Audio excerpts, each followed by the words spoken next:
For 30 winters, the howl of the wind had been Brother Frank's only companion on this peak. Alone in his stone hut, he stirred the same thin stew, night after night, until the silence became its own kind of noise. The last memory of his wife and child still carved a hollow ache in his chest. Her laugh, the boy's small hand, then the axes.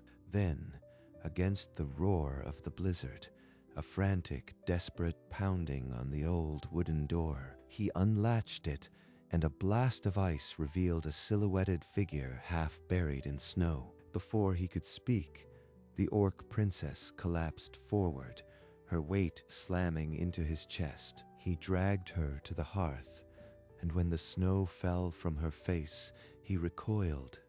Green skin, tusks, the same kind that had taken everything. An orc. Stay with me.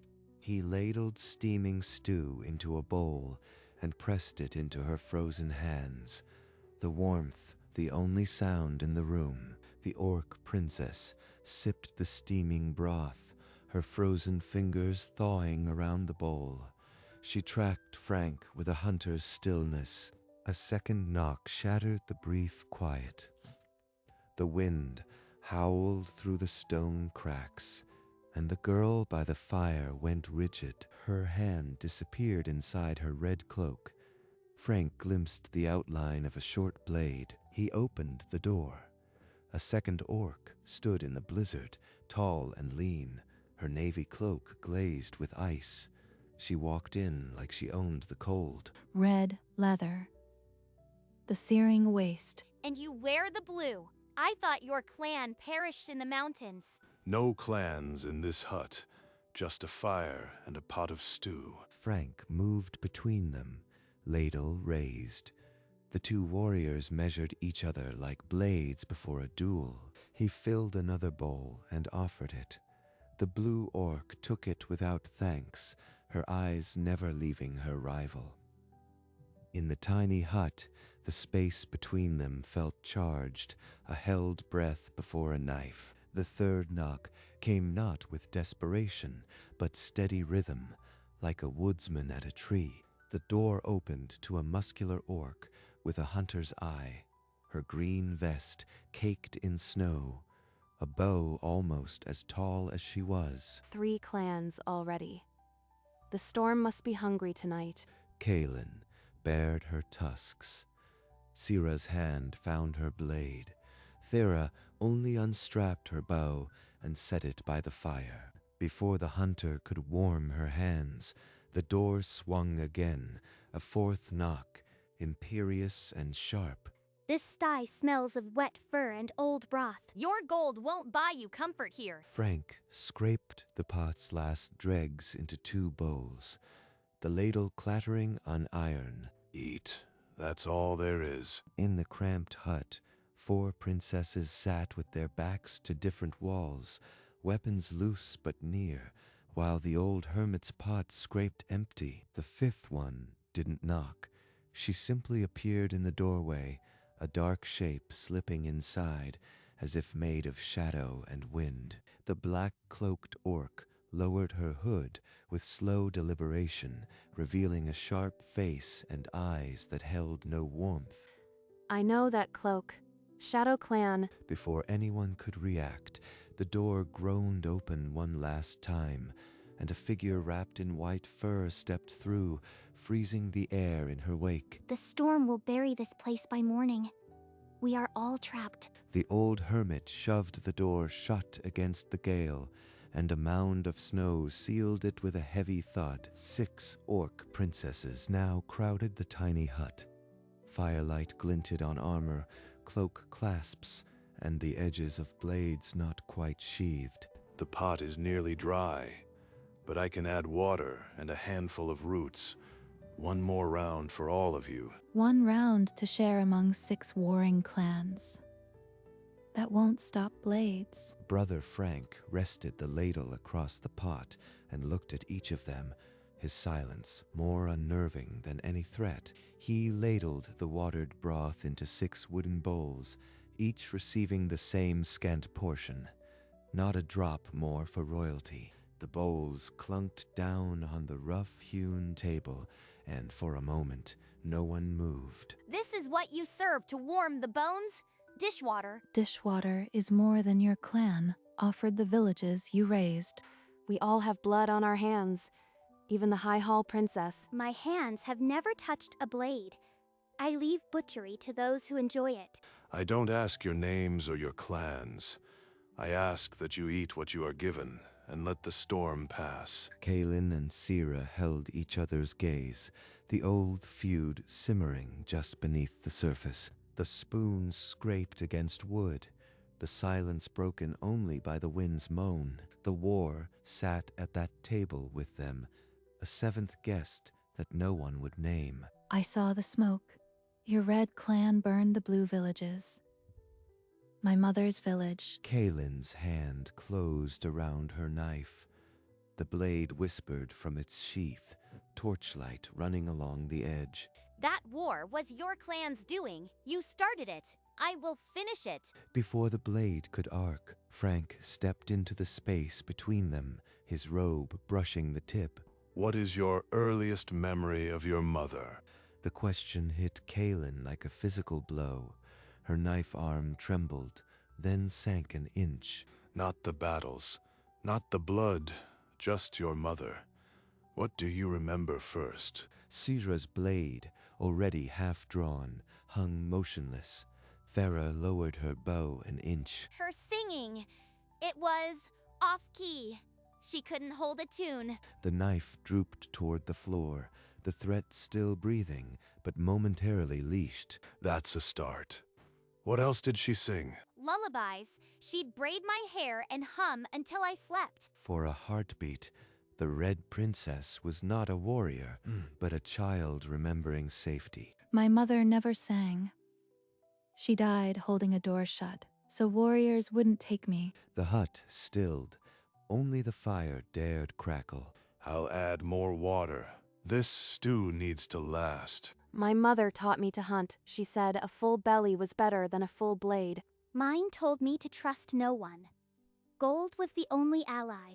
Each princess rummaged for a different memory, but the table now held 6 women who had all lost their mothers too young. The stew bubbled again, thin and clear, but they watched the pot rather than each other's weapons, for now. It was your blue clan who broke the truce of autumn.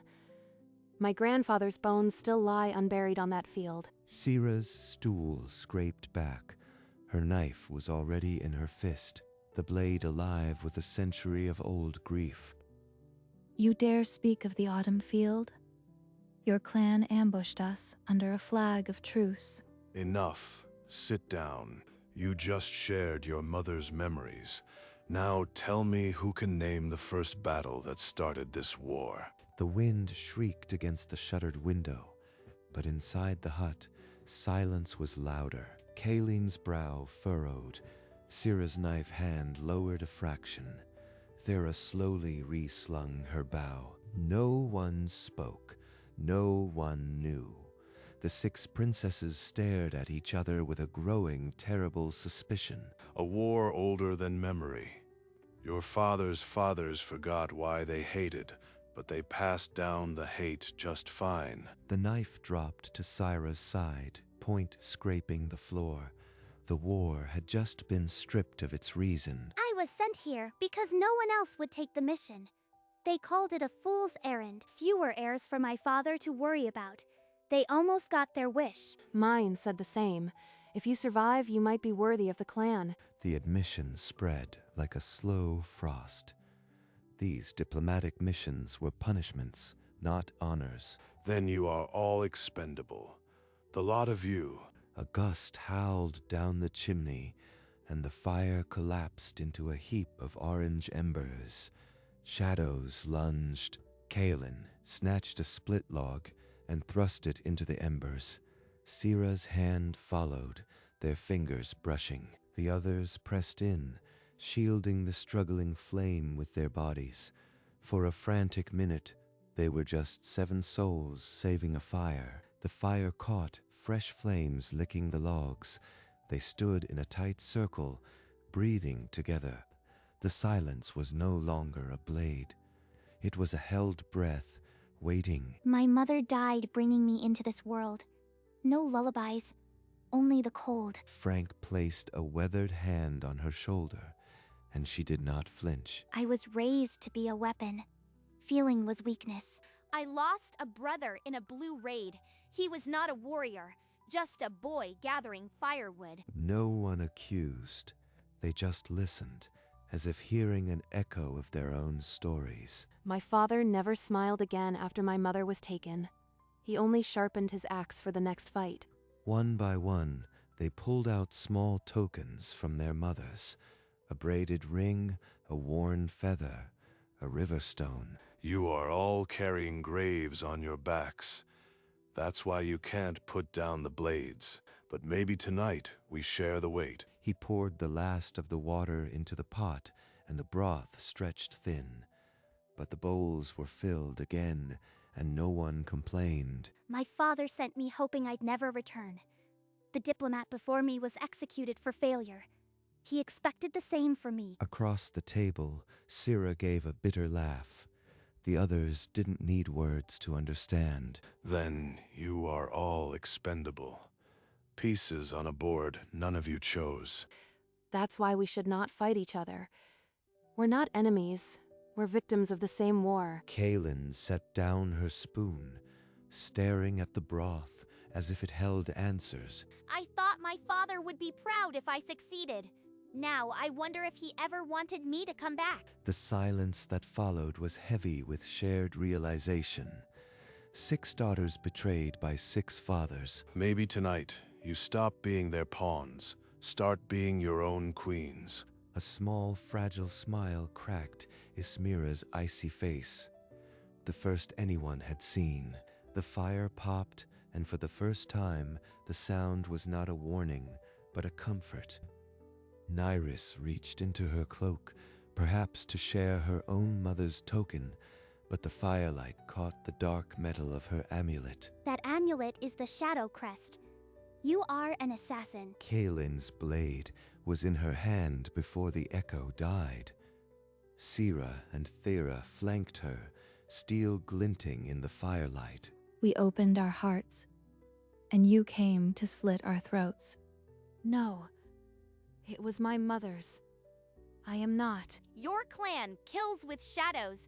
We should end you now. They shoved Nairis against the rough stone wall. Her hood fell back, the amulet swinging on its chain. Stop. In my hut. You will not kill. You were just talking about being pawns. Are you going to stay pawns now? The room froze, but the blades did not lower. Frank's words hung in the smoke, a challenge none wanted to answer. I was sent to watch, not to kill. My orders were to observe the human capital and report, nothing more. I never targeted any of you. I didn't even know you'd be here. The knife clattered to the stone floor, its final ring swallowed by the howl of the blizzard. Why should we trust a spy? Your clan bathes in deception. Because I heard your mother's lullabies. I heard your grief. And I knew the war my clan served was empty. Sira's blade trembled. The admission struck a chord none of them expected from a shadow. This amulet is my mother's last gift. She died in a shadow raid, mistaken for a target. I was forced into the clan. I never wanted this. The amulet lay on the rough wood, its dark metal swallowing the firelight. No one reached for it. If she wanted you dead, she could have done it while you slept. The blades did not lower, but the thirst for blood receded into a heavy, uncertain silence. 30 years ago, orc raiders came to my village. I lost my wife and my son. I came to this mountain to die. But the hate didn't kill me. It only hollowed me out. The silence in that hut was absolute. Even the fire seemed to hold its breath. And you still ladled stew into our bowls? Hating you won't bring them back, but feeding someone might save them. Kaelin's blade arm fell to her side, the knife hanging limp from fingers that no longer wanted to hold it. I chose to forgive. You can choose to do the same, or keep dying for a war no one remembers starting. Ysmira's icy composure shattered. Tears spilled freely down her pale green cheeks. One by one, the weapons clattered against the stone floor. A harsh, final sound. In the cramped hut, no one spoke for a long time. Only the wind and the soft crackle of the fire filled the space. We could walk into the capital together. No banners, no clan colors. Just 6 daughters who want the killing to end. My father would disown me. Your clan would call it treason. We could be executed before we reach the gates. Then change what your fathers allow. You are not pawns tonight. You are 6 women who just saved a fire together. The silence broke not with words, but with a slow, shared exhale, a decision forming in the space between heartbeats. I'll walk. If you walk. A hunter knows when to hunt together. I have nothing to lose but gold. And gold never bled for me. I was never wanted by my clan. Perhaps I can find a new one. The cold taught me endurance. I can endure this. I'll stay here. My place is this mountain, but you go. Walk down together, and don't look back. 6 daughters of warring clans had chosen peace. The pact was brittle as ice, but it held, spoken not in oaths, but in the silence that followed. The storm broke with the dawn. Through the frost-rimmed window, the first pale light of morning touched the ashes. Brother Frank scraped the pot one final time, filling 6 bowls with the thin, watery stew. We'll name the treaty after you, Brother Frank. The Concord of the Hearth. Name it after the stew. That's what filled your bellies and softened your blades. The princesses gathered their damp cloaks and weapons, not for war, but for the long road down. There's dried roots for the road. It's not much. It's more than our clans ever gave us. The door scraped open, and the world was white and gold. Not a cloud in the sky. They walked down the mountain, 6 women who had arrived as enemies and left as something else. Brother Frank stood in the doorway, ladle in hand, and watched them go until they were specks on the snow.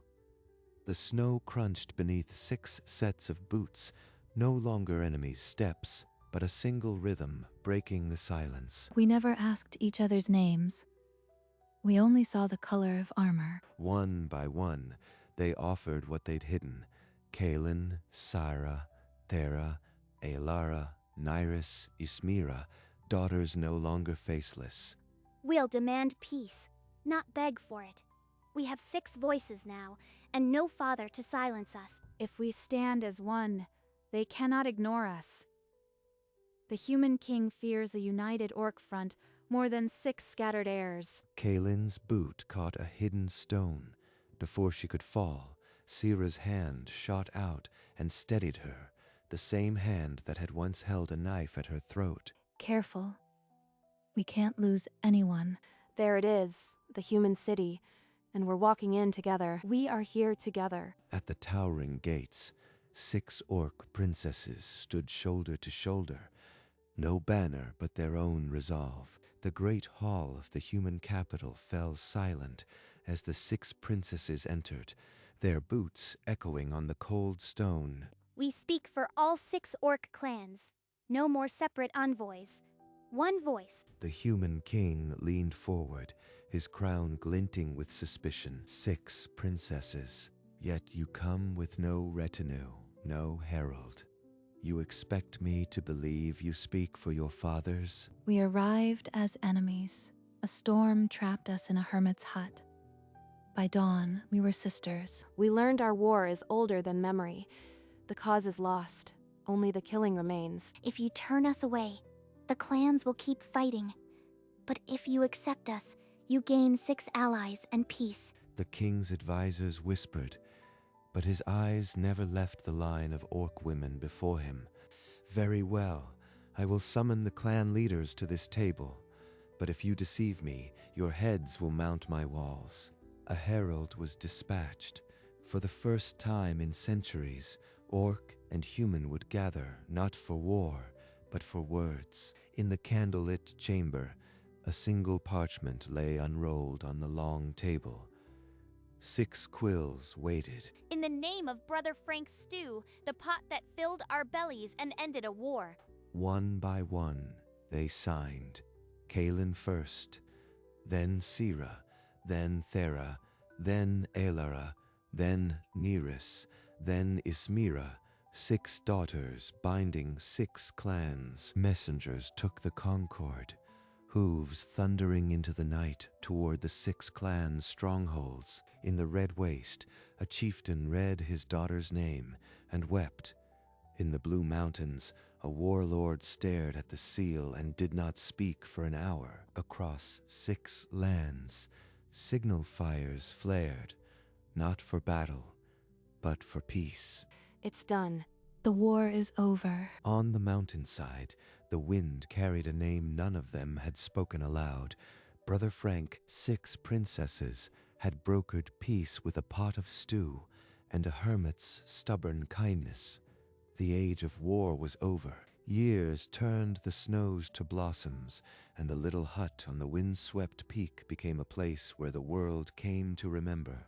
Pilgrims climbed the mountain in a quiet line, human, orc, and other, carrying offerings of wood and dried roots. Inside, Brother Frank was ancient now, his beard as white as the mountain snow, but his hands still steady on the ladle. He never charged a coin.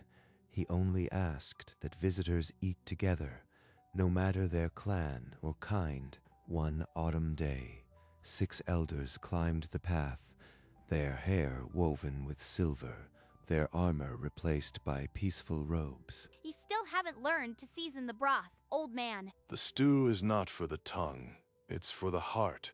They sat in the cramped hut just as they had decades ago, and shared the simple meal, 6 peacemakers and the hermit, who started it all. The stew was thin as always, but the laughter that night was thick enough to fill the valley. Brother Frank looked around the hut, his eyes wet, but his smile steady, and knew that his work was finished. One winter morning, they found him in his chair by the cold hearth, the old ladle resting in his lap, a peaceful sleep from which he never woke. Word spread down the mountain like a gentle rain.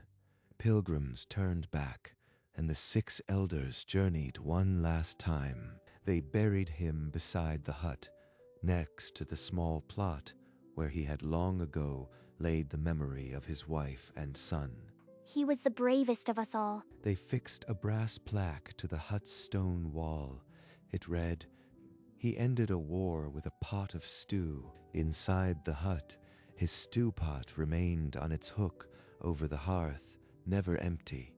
Travelers kept it filled for the next hungry soul. Often, a pilgrim would leave a bowl of broth on the gravestone, a trade for the peace he had given freely. The hut still stands on that peak, a monument not to a man, but to a moment when kindness was enough. And on cold nights, some say they still smell his stew on the wind and hear the soft scrape of a ladle stirring an eternal pot. Brother Frank had ended a war with a pot of stew, and the world would never forget. Children of every hue played in the meadow, their laughter the only sound of battle now. They had never known war, only the peace bought by a bowl of broth. The hut stood unchanged, its stone walls a testament to a single act of kindness. The 6-clan concord, framed beside the hearth, remained eternal and unbroken. At dusk, a soft glow filled the hut, an old man's silhouette stirring the pot. His smile was as gentle as the steam rising from the eternal stew. Generations of children grew up with that presence, their games free of fear. The pot still stands on the windswept peak, a beacon of hope for all who climb. Those who see him say they feel a peace that mends the oldest wounds, and the world remembers. An old hermit ended a war not by sword, but by stew.